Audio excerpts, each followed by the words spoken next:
tidak terasa waktu begitu cepat. Nantinya kita akan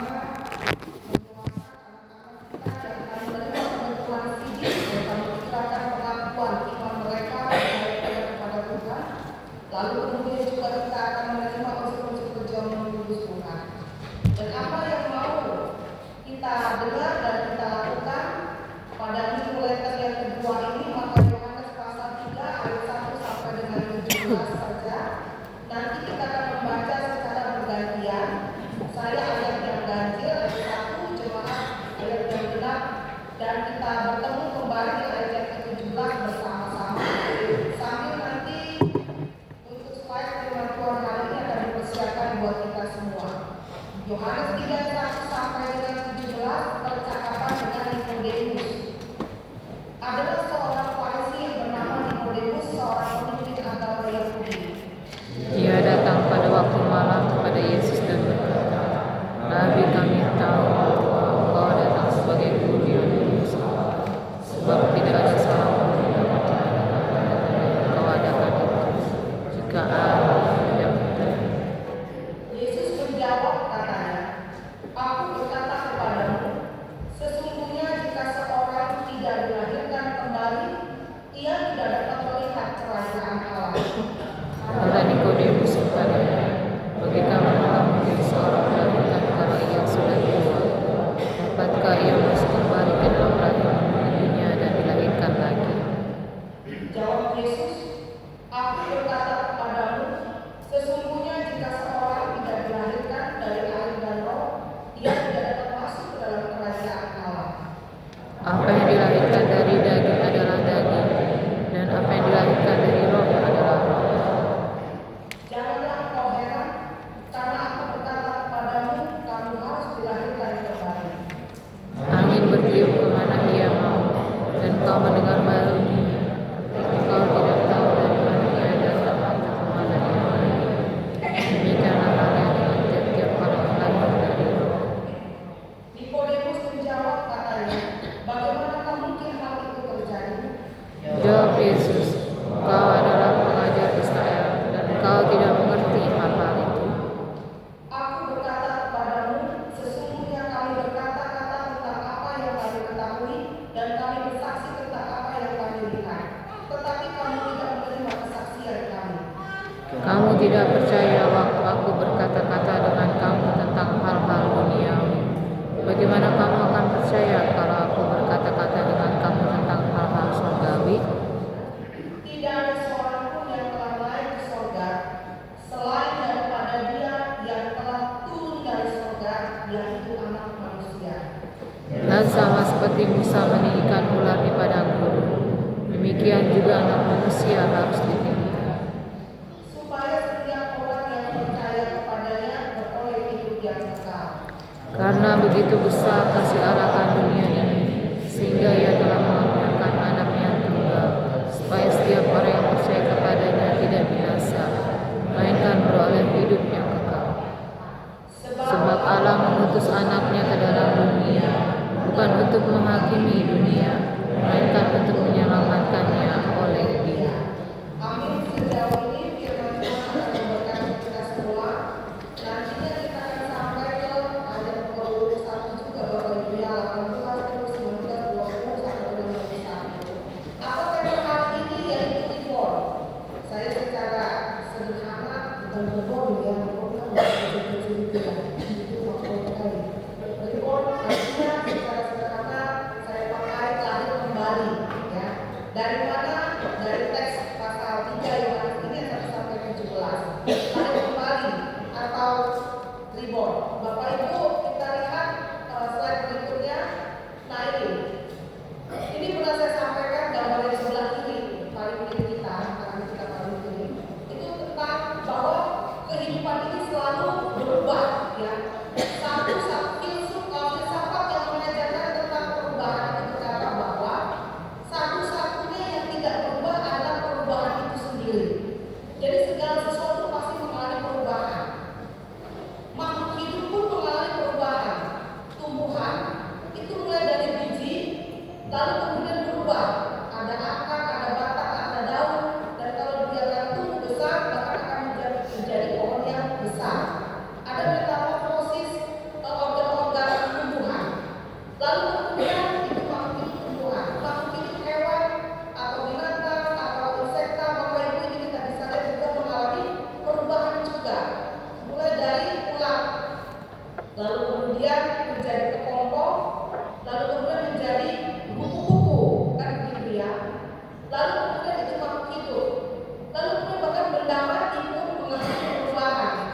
bapak saya itu pecinta mobil Toyota.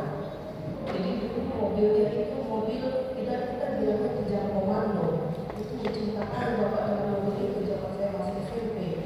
Bapak ibu itu mengalami perubahan sampai kemudian lahirlah generasi yang kemudian disebut dengan Innovator, kan begitu.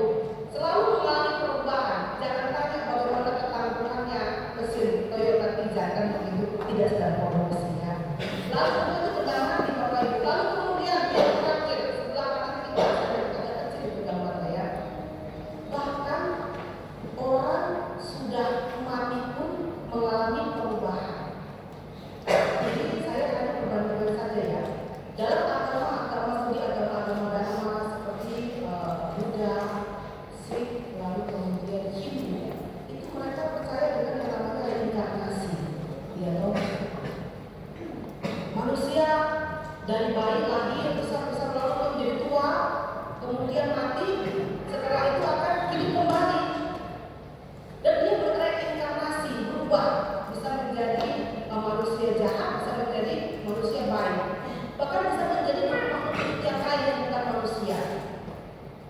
Dan kekristenan tidak ada reinkarnasi, yang ada itu lahir baru, hidup baru, dan kehidupan setelah kematian. Itu bukan reinkarnasi.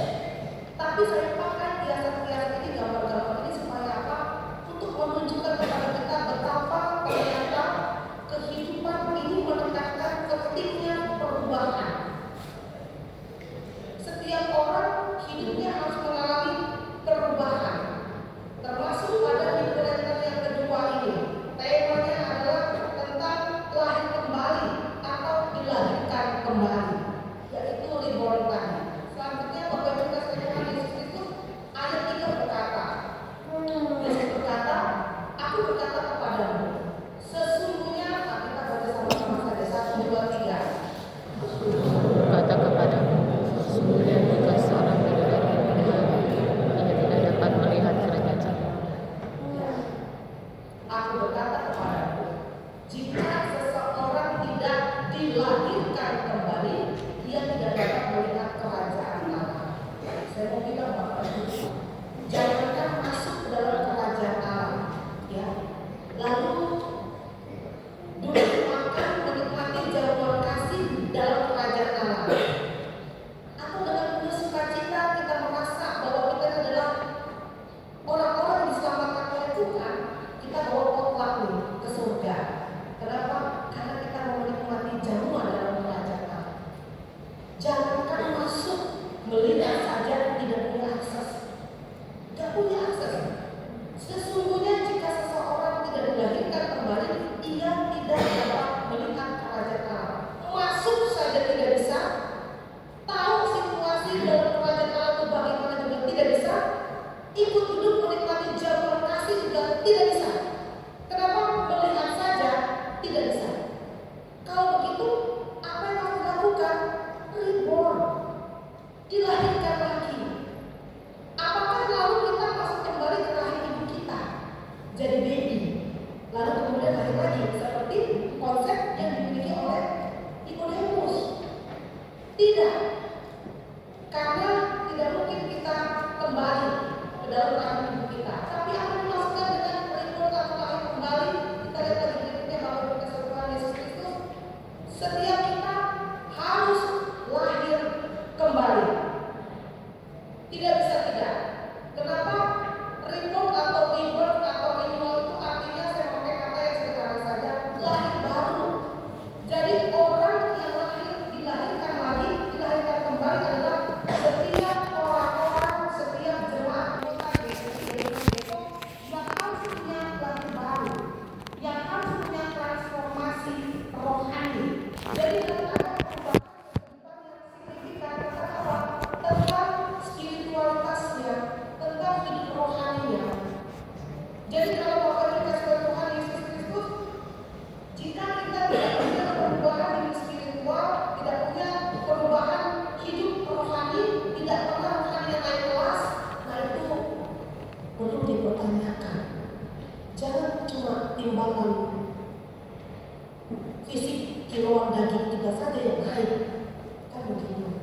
saya pulang kampung, ibu saya bilang, kamu tambah gendut, kurangin itu katanya.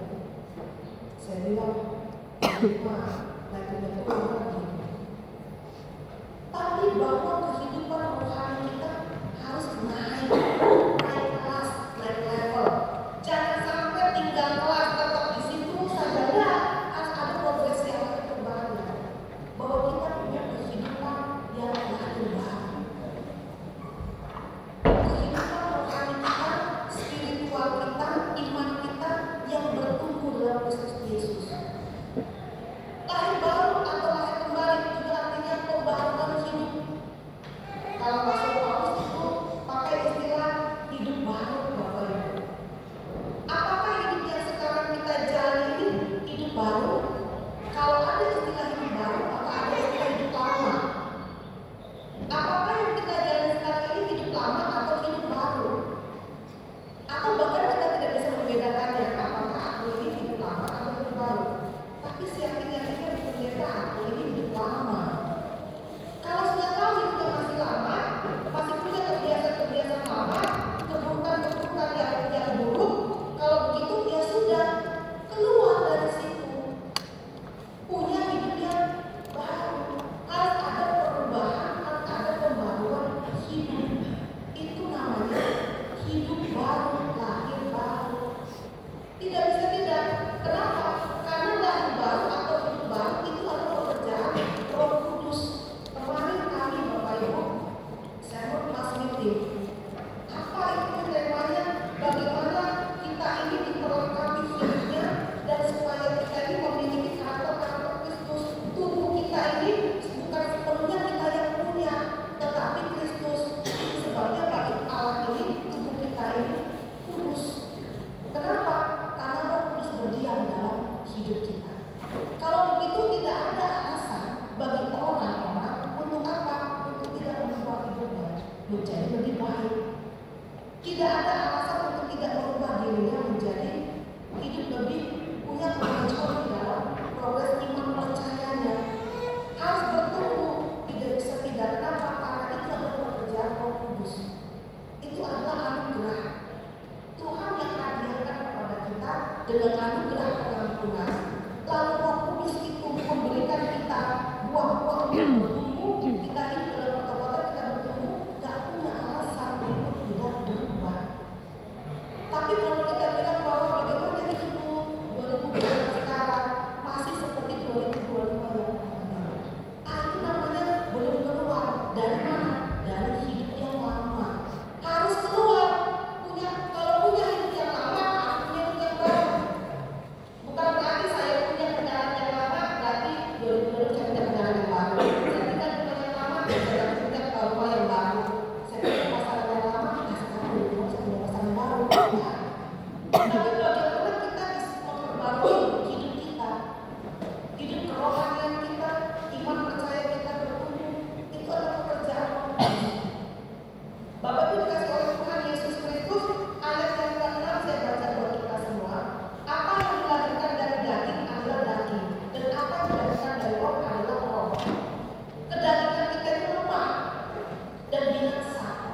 Sehingga apa? Kita selalu bertekan dengan apa?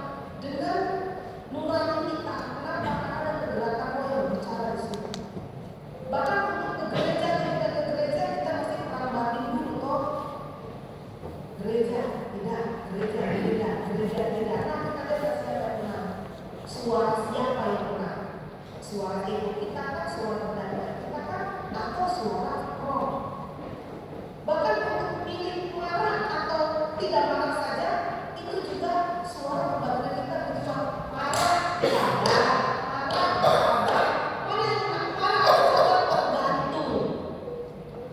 Kalau manusia kedaginganmu yang kuat, kau akan pilih untuk marah satu hari. Bahkan matahari belum terbenam masih marah. Sudah terbenam masih marah. Sudah terbit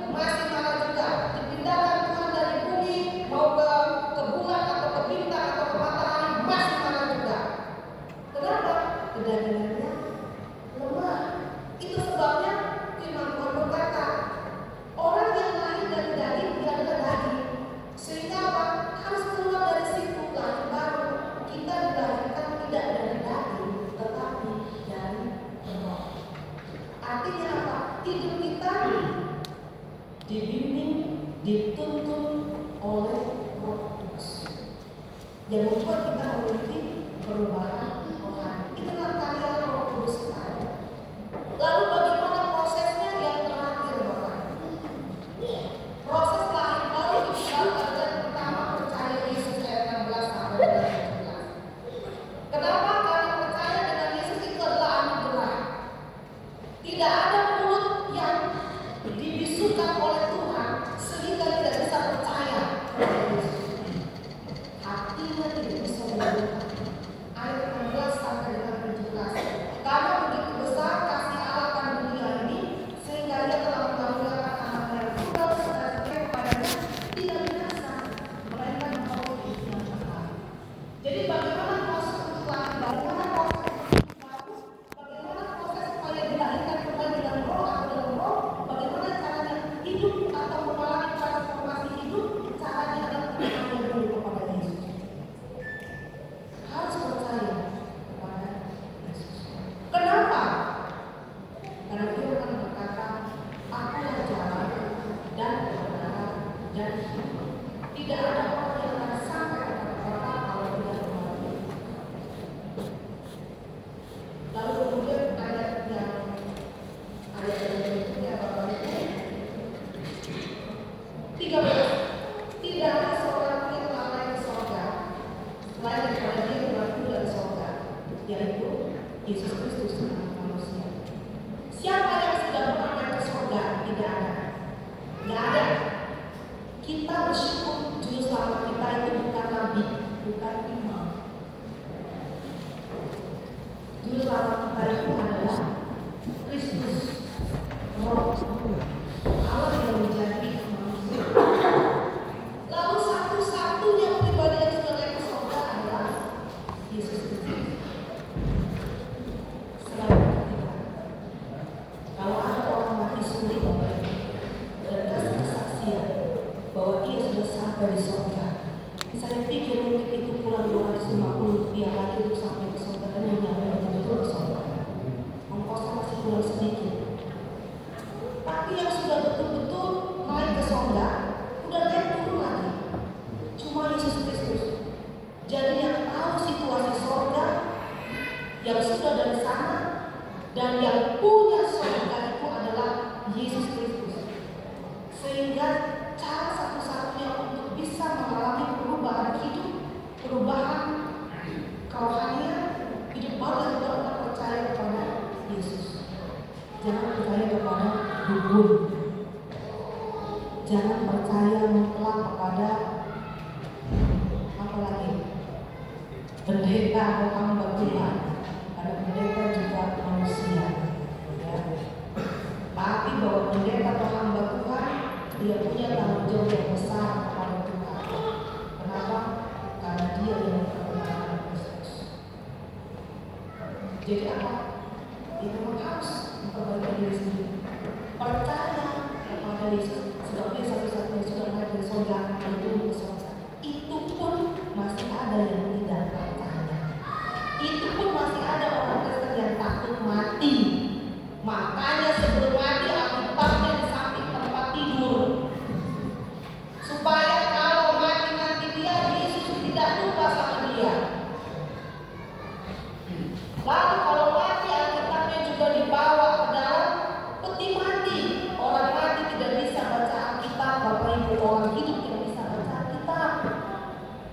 Jadi tugas kita baca Alkitab ketika masih hidup. Jangan gengsi bawa Alkitab selama masih hidup. Kalau sudah mati tidak pegang Alkitab lagi, kita kan semua Alkitab lagi. Tidak bilang nanti pendeta syarat untuk dikuburkan menurut peraturan GMI Getsemani Depok, orang mati harus bawa Alkitabnya. Ya. Jadi jangan tunggu. Selagi masih hidup, lakukan perubahan hidup. Percaya kepada Yesus, karena Dia satu-satunya. Sudah naik ke surga, turun dari surga, dan Dia memberitakan kepada kita bakal tidak percaya melalui kesaksian para murid setelah Yesus bangkit. Yang kedua, apa yang harus dilakukan supaya kita bisa punya perubahan hidup?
Yang ketiga yang terakhir, berbuah. Kenapa hidup baru atau hidup baru itu pasti berbuah? Karena Kristus adalah pohonnya dan kita ini adalah ranting. Tidak dimungkinkan untuk tidak berbuah, pasti berbuah. Kalau sampai tidak berbuah berarti itu tidak melekat pada pohonnya, tidak melekat pada pokoknya, pada Kristus Yesus. Jadi proses lahir baru, hidup baru, mengalami transforming life, kehidupan yang berubah, ada transformasi, maka yang dilakukan percaya Yesus bertobat dan berbuah. Apa buah-buahnya? Kembali lagi Bapak Ibu, buah-buah roh. Kasih, sukacita, damai, sejahtera, dan lain sebagainya. Jangan pilih-pilih. Ada yang bilang buah roh, aku mau yang nomor 1 saja, aku yang 9 saja. Lalu kemudian kerjasama pula dengan pasangan hidup. Mau 1 sampai 4, aku yang 1 sampai 9. Oh tidak. Tapi benar 1 sampai 9, ya, buah-buah roh. Tapi kan kembali lagi seperti itu, buah-buah.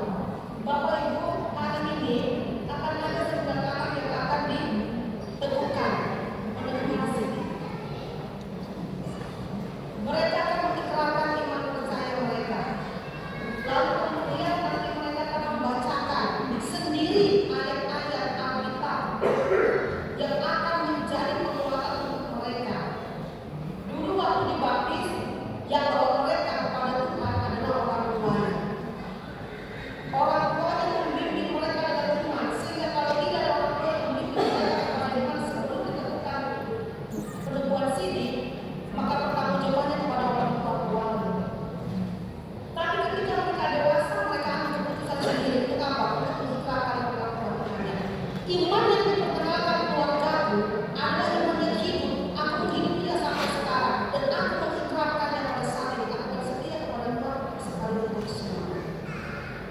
Dan mereka akan membacakan ayat-ayat itu. Bapak Ibu, saya masih pakai tradisi warisan dari pendeta-pendeta yang tua-tua, yang lama, yang memang sudah tidak ada lagi, sudah tidak hidup lagi.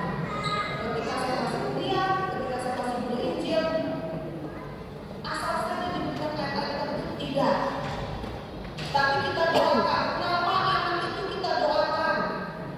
Makanya sengaja ambil masa letter supaya pas sekali puasa. Diingat nama anak itu diingat, misalnya wajah Abi Otia Mamumo. Saya ingat wajah anaknya. Saya ingat caranya ngomong ketika kami sedang belajar katekisasi. Saya ingat wajah ayahnya. Saya ingat wajah ibunya. Saya tahu bagaimana ketika dia ngobrol suaranya dan lain sebagainya. Saya ingat, lalu saya doakan dia supaya apa? Supaya Tuhan tolong saya bisa temukan ayat dia. Setelah itu dapat. Selesai 1 anak. Kemudian 9 anak dalam 1 hari tidak. Kalau 9 anak 1 hari tidak. Tapi harus ketika kita rasa saya kasih waktu nih untuk cari kata yang emosi. Hari itu kita lakukan 1 anak. Besok mungkin kita tidak punya rasa untuk itu, kita cari lagi waktu dan kesempatan. Kemudian kita cari lagi 3 hari berikutnya. Oh, dapat 1 anak. Yang pertama Mirsa. Saya hafal wajahnya, saya ingat dia, senyumnya bagaimana, rambutnya bagaimana, ayahnya siapa, ibunya siapa, saya ingat rumahnya di mana. Tadi apa? Supaya apa? Tuhan tolonglah saya. Apa yang mau disampaikan dari ayat ini untuk anak ini? Jadi nggak benar, saya masih pakai cara yang tadi semua yang diwariskan oleh pendeta-pendeta sendiri. Apa sih perbedaan dengan aku? Sudah berubah. Jadi kenapa? Karena saya percaya bahwa diri saya juga lahir dari iman. Ya. Apa arti mereka nanti kita dengar? Mereka pun tidak tahu, karena mereka baru tahu. Tapi harus mereka hidup di mana pun kau akan pergi dengan kesaksian bahwa yang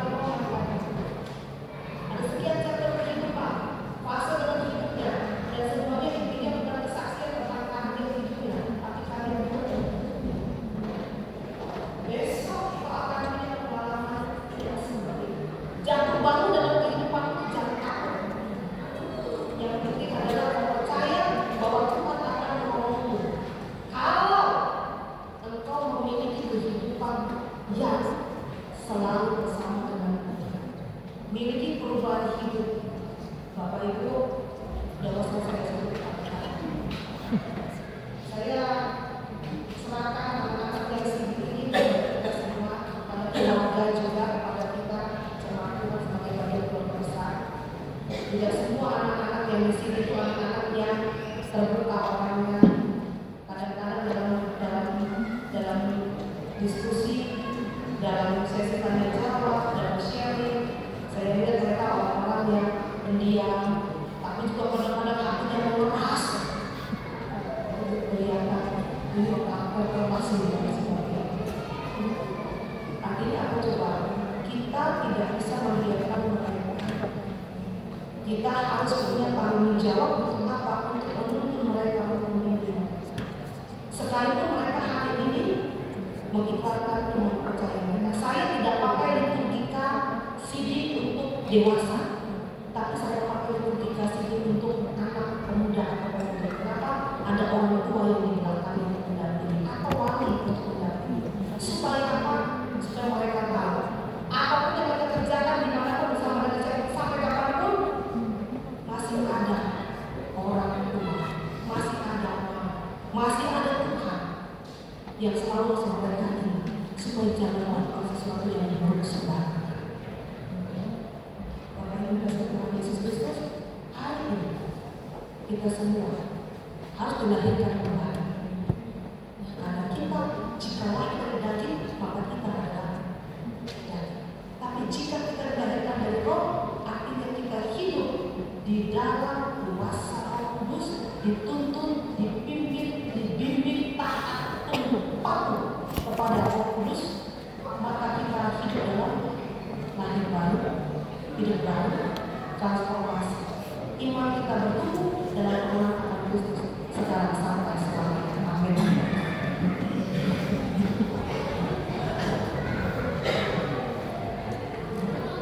Terima kasih Tuhan sudah memberkati kami.